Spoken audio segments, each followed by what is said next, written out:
స్పష్టం చేసిన party cadre 2 పార్టీలకు పట్టున్న జిల్లాలో సభ పెట్టిన నిరాశే, తక్కువ స్థలంలో జనంకి ఎక్కేర్చేలా చేసి పోటెత్తినట్టు చూపాలని వ్యూహం.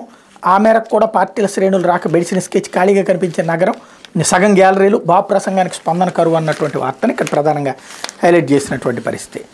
ఇకపోతే ఆలయ దర్శనం ఆధ్యాత్మిక పరవశం అంటూ రాష్ట్రంలో ఆధ్యాత్మిక పర్యాటకానికి పెద్దపీట. దీంట్లో 20 ప్రముఖ చారిత్రక ఆలయాల అనుసంధానం, తొలి దశలో 18 సర్క్యూట్లో స్పెషల్ టూర్ ప్యాకేజీలు, దేవాదాయ పర్యాటక శాఖ సంయుక్తంగా నిర్వహణ, నేడు లాంఛనంగా ప్రారంభం అంటూ విజయవాడ, అమరావతి, మంగళగిరి, పొన్నూరు, బాపట్ల, సూర్యలంక బీచ్ 970 రూపాయలు, 780 రూపాయలు.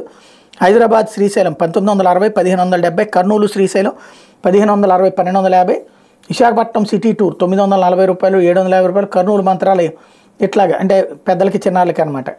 ఇలాగా టోటల్గా ప్యాకేజీలు 2 రోజుల ప్యాకేజీలు అయితే కర్నూలు, అహోబిలం, మహానంది, శ్రీశైలం, విజయవాడ, గుంటూరు, శ్రీశైలం, త్రిపురాంతకం, కోటప్పకొండ, కర్నూలు, యాగంటి, మహానంది, శ్రీశైలం, విజయవాడ, శ్రీశైలం, యాగంటి, మహానంది ఇట్లాంటి టూర్ ప్యాకేజీల గురించి హైలైట్ చేశారు. ఇకపోతే పాస్పోర్ట్ హద్దులపై అపోహలొద్దు అంటూ 12 జిల్లాల పరిధిలోనే విశాఖ రీజనల్ పాస్పోర్ట్ కార్యాలయం అన్నటువంటి వార్తని మరొకటి హైలైట్ చేసింది. ఇకపోతే ఆంధ్రజ్యోతి వచ్చేటప్పటికి జయం మనదే అన్నటువంటి వార్తని, ఇదే వీళ్ళు కూడా అదే సేమ్ చూసాం కదా మన సిద్ధం